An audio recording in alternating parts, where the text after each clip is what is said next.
നമസ്തേ. ജയ് ശ്രീകൃഷ്ണ. ഭഗവത്ഗീത അധ്യായം 17 ശ്രദ്ധാത്രയ വിഭാഗ യോഗം. ശ്ലോകം 21.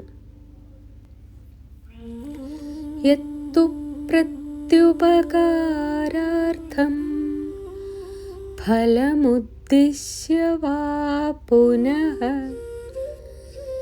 ദീയതേ ച പരിക്ലിഷ്ടൻ തദ്ദാനം രാജസംസ്മൃതം.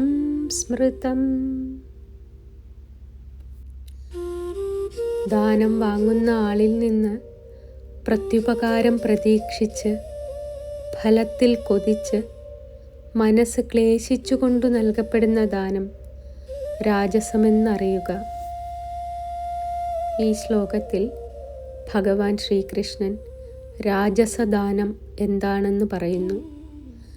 തിരിച്ചു പകരം ലഭിക്കാനോ ഫലം പ്രതീക്ഷിച്ചോ അല്ലെങ്കിൽ മനസ്സിൽ അസ്വസ്ഥതയോടെയോ ചെയ്യുന്ന ദാനം രാജസദാനം. രാജസദാനം എന്നത് സ്വാർത്ഥതയുമായി ബന്ധപ്പെട്ടതാണ്. ഒരാൾ ദാനം ചെയ്യുമ്പോൾ ഇതിന് എനിക്കെന്ത് ലഭിക്കും എന്ന ചിന്തയുണ്ടെങ്കിൽ, പേരും പ്രശസ്തിയും നേടാനായി കൊടുക്കുകയാണെങ്കിൽ, മറ്റുള്ളവർക്ക് കാണിക്കാനായി ദാനം ചെയ്യുകയാണെങ്കിൽ, അല്ലെങ്കിൽ മനസ്സിൽ സന്തോഷമില്ലാതെ ബുദ്ധിമുട്ടോടെ കൊടുക്കുകയാണെങ്കിൽ അത് രാജസദാനമാകുന്നു.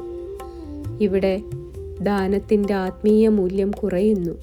കാരണം ഇത് നിഷ്കാമതയല്ല, അതിൽ അഹങ്കാരവും പ്രതീക്ഷയും കലർന്നിരിക്കുന്നു.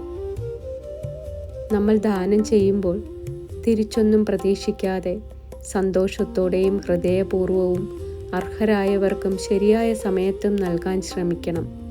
അതാണ് സത്യമായ സാത്വിക ദാനം. നന്ദി.